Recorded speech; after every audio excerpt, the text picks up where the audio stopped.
সুন্দর করে কথা বলার পরেও কি মন গলাইতে পারলাম না? আর কোন ভাষায় বললে মন গলবে মাননীয় স্পিকার? গ্রিড, কিন্তু ওই যে বিধি বাম করবেন না। 1 ঘন্টা দিন। ধন্যবাদ মাননীয় জি। স্বরাষ্ট্রমন্ত্রী বসু। ধন্যবাদ। মাননীয় বিরোধী দলীয় নেতা।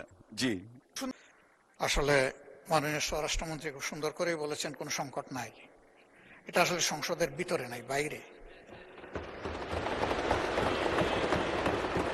সংকটটা আমাদের সংসদের বাইরে, এবং সংকট আছে বলে খোদ হাইকোর্টের মতো ভেরি সেন্সিবল জায়গায় 2 দিন এখন এই জ্বালানি সাশ্রয়ের উদ্দেশ্যে কোর্ট হবে ভার্চুয়ালি। আপনি একসময় তার অংশ ছিলেন। সংকট নাই বলে এটা হয়েছে। আমি জাস্ট একটা উদাহরণ। উনি অনেক কথা বলেছেন, আমি এগুলা রিপ্লাই দিতে যাব না। এই সংকটটা এই সরকারের সৃষ্টি না, এটা একটা গ্লোবাল ম্যাটার। একটা ওয়ার সিচুয়েশন চলতেছে, আমরা এগুলা বুঝি, এই কথা বারবার আমরা বলতেছি। আমরা চাই সবাই মিলে এখানে কন্ট্রিবিউট করতে, প্রেশারটা ডিফিউজ করতে, সিচুয়েশনটাকে ইজি করতে।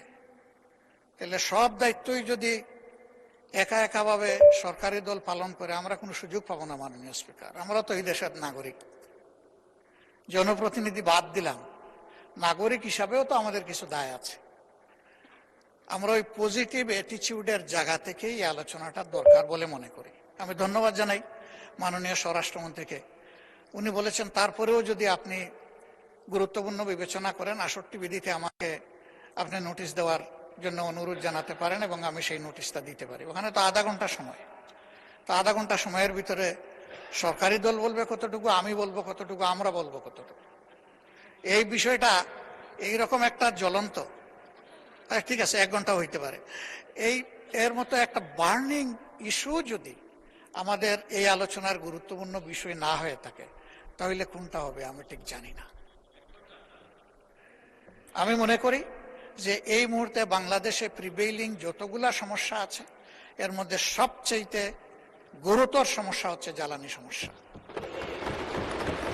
এবং এইটার সাথে সম্পৃক্ত অনেক কিছু, অনেক জিনিস। সেই গোটা অর্থনীতির চাকায় পাওয়ারের উপর নির্ভর করে। পাওয়ার জেনারেট করবে এই জ্বালানি দিয়ে। পাওয়ারের র মেটেরিয়ালস হচ্ছে জ্বালানি, গ্যাস হোক, তরল হোক, যাই হোক। আমরা এই বিষয়ে কন্ট্রিবিউশন রাখতে চাই, আমাদেরকে সুযোগ দেওয়া হোক। আমি আবার অনুরোধ করব, এটাকে আজকে আপনি ডিসপোজ অফ না করে, আমার বিশেষ অনুরোধ, সংসদ নেতার প্রেজেন্সেই বিষয়টা আলোচনার জন্য আপনি 3 দিন সময়ের মধ্যে ফিক্স আপ করতে পারেন। ধন্যবাদ আপনাকে। ধন্যবাদ মাননীয় বিরোধী দলীয় নেতা এবং মাননীয় স্বরাষ্ট্রমন্ত্রী, দুজনকে ধন্যবাদ। মাননীয় বিরোধী দলীয় নেতা, এখানে পার্টিনেন্ট বিষয় হচ্ছে আলোচনা। তো আমি দেখলাম মাননীয় স্বরাষ্ট্রমন্ত্রীও আলোচনা করতে চান, আপনার প্রস্তাবেও আলোচনা, বাট কোশ্চেন হচ্ছে হয়দার সংসদ মুলতবি করে হবে নাকি না করে হবে। আলোচনা কিন্তু হচ্ছে মুলতবি করা না করা কোনো বিষয় না, আলোচনা হওয়া উচিত কিনা। আর আপনি যেটা বলেছেন, যে কোনো জাতীয় ইস্যুতে treasury bench and opposition should work shoulder to shoulder, এটা এখানে পেয়েছি আমরা। তো আমার মনে হয় আলোচনা হচ্ছে, বাট বিধিগতভাবে আমরা চিন্তা করলাম যে না, অল্টারনেট বিধিতে আলোচনার সুযোগ। যেমন দেখেন, আজকে এত হারমোনিয়াস পরিবেশে প্রায় আধা ঘন্টার মতো আলোচনা অলরেডি হয়ে গেছে। সো এই আলোচনাটাই কন্টিনিউ আমরা করতে পারি। আর একটা বিধিতে আমি এটা আগেও একটু দেখে রেখেছি, সংসদকে মুলতবি করে আলোচনা না করে এই আলোচনাটাই আমরা সংসদের চলমান অবস্থায় সাধারণ আলোচনা নিয়ে যাই। সময়ের প্রেক্ষিতে এটা আমরা আলোচনার ভিত্তিতে আধা ঘন্টার জায়গায় 1 ঘন্টা করতে পারি, 1.5 ঘন্টা করা যেতে পারে, বাট মুলতবি না রেখে। আচ্ছা ঠিক আছে, 1 ঘন্টার মধ্যে আমরা করলাম।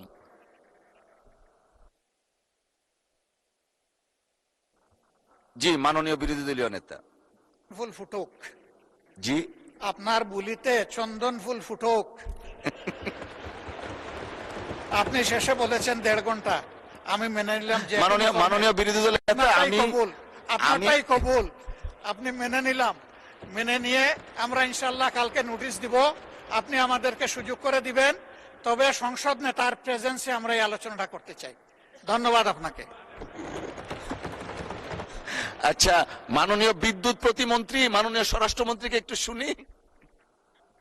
জি জি জি মানে স্পিকার আপনার স্লিপ অফ টাং হয়েছে আমি বুঝি 60 না, 68 মাননীয় মিনিট- স্বরাষ্ট্রমন্ত্রী না, স্লিপ অফ না, টাং না, 68 এটা কথার বিধিতে- কথা এসছে আর কি 1.5 ঘন্টা 68 ওইরকম। বিধিতে সংসদের কাজ শেষ হওয়ার 1 ঘন্টা পূর্বে এবং আলোচনাটা 1 ঘন্টার জন্য হবে এরকম বলা আছে। এর পরের সাবসেকশনে আপনি গেলে কোন সদস্যকে আপনি আহ্বান করবেন এবং সময় নির্ধারণ করবেন, একটু বলা আছে।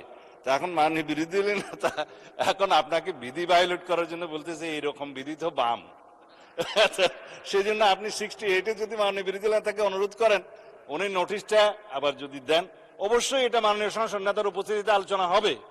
আমরা তো এগ্রিড, কিন্তু ওই যে বিধি বাম করবেন না 1 ঘন্টা থেকে। ধন্যবাদ মাননীয় জি। স্বরাষ্ট্রমন্ত্রী বসু। ধন্যবাদ। মাননীয় বিরোধী দলীয় নেতা।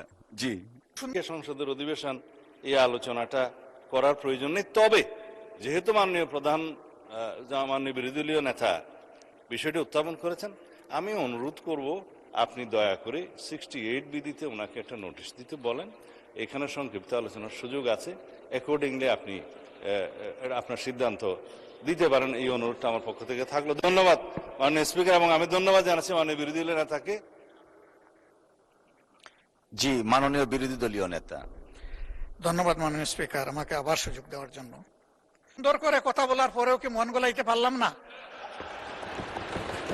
আর কোন ভাষায় বললে মন গলবে মাননীয় স্পিকার? ঠিক আছে, আপনি যেটা সর্বোত্তম মনে করেন সেইটাই আমরা আশা করব। আপনার উপর ভার ছেড়ে দিলাম, তবে আমরা অর্থবহ আলোচনা করতে চাই। ধন্যবাদ আপনাকে। অসংখ্য ধন্যবাদ মাননীয় বিরোধী দলীয় নেতা। আমরা আধা ঘন্টার মতো আলোচনা অলরেডি হয়ে গেছে। আপনি দয়া করে নোটিশটা দেন, আমরা পরবর্তী কার্যকর পদক্ষেপ নিব। না না না, এটা এমনি বললাম আর কি। আপনি দয়া করে নোটিশটা দেন, অর্থবহ আলোচনার জন্য যা করণীয় মহান সংসদ তাই করবে। অসংখ্য ধন্যবাদ। ধন্যবাদ দুজনকেই। মাননীয় বিদ্যুৎ প্রতিমন্ত্রী, আপনার তো বোধহয় বক্তব্য রাখার আর দরকার নেই, আলোচনা যেহেতু হতে যাচ্ছে। অসংখ্য ধন্যবাদ। ধন্যবাদ সবাইকে।